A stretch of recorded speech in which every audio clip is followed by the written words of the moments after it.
This will be obvious later, but my mom never told me any of these stories. Edie would have, but Mom didn't like bringing up the past. Though, when we adopted a stray kitten, she was the one who named it Molly. I spent a lot of time in Great-Grandma Edie's room. Her room was like a museum.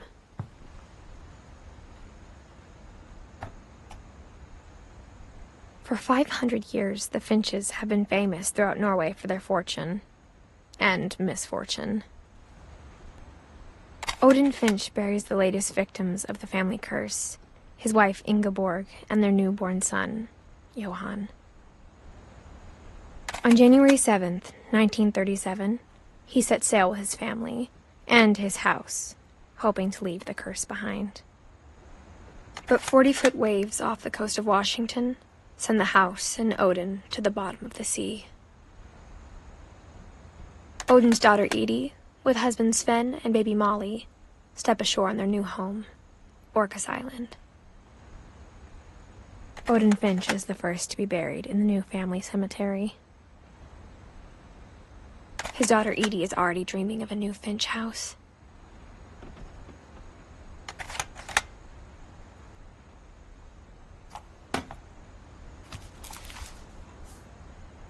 Whatever's wrong with this family, it goes back a long ways.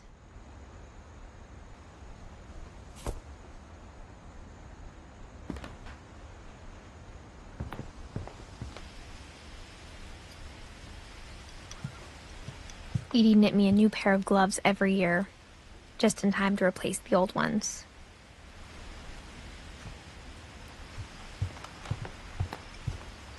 Edie gave a big interview about a mole man living under the Finch house. My mom was furious. One summer, they evacuated the island, but Edie refused to go. For a few weeks, she was a celebrity.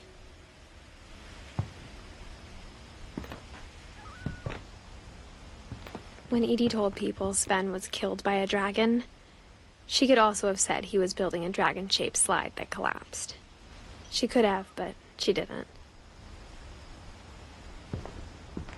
Even in her 90s, sometimes Edie seemed a lot younger than my mother.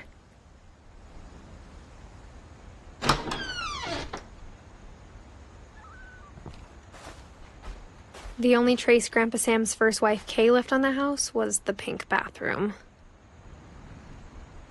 It was a pretty big trace.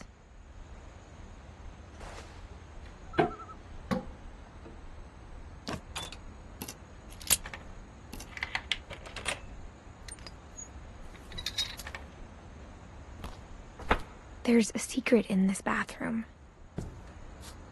It's in the last place you would look. It isn't in the cupboard.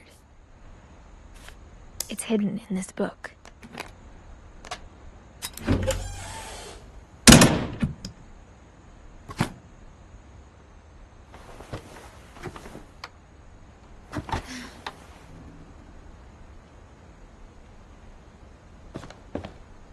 Sven gave Sam an old camera he'd refurbished. He never put it down.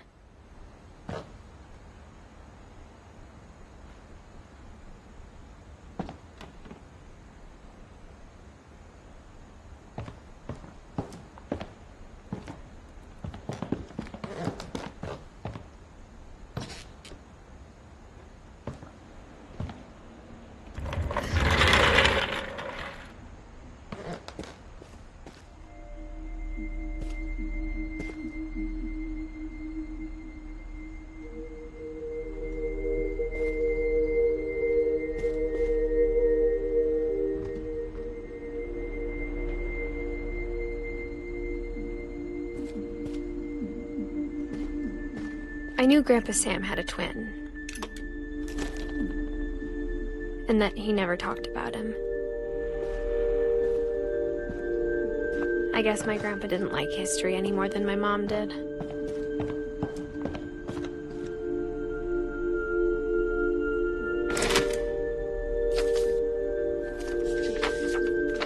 How I Want to Remember My Brother by Sam Finch. The thing I remember is that when he made up his mind, that was it.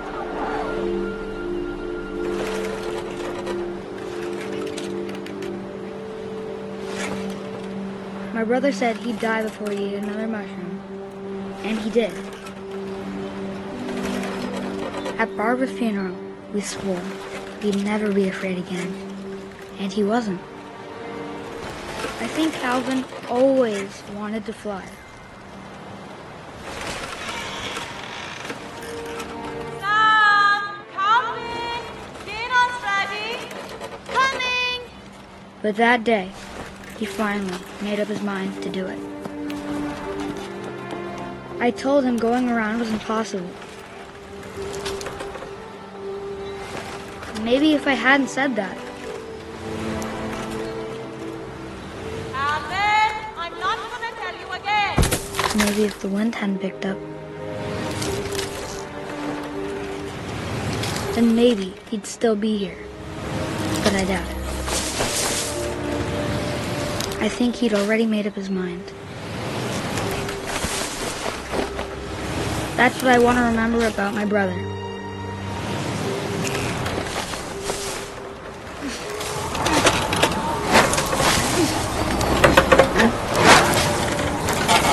The day he made up his mind to fly. And he did.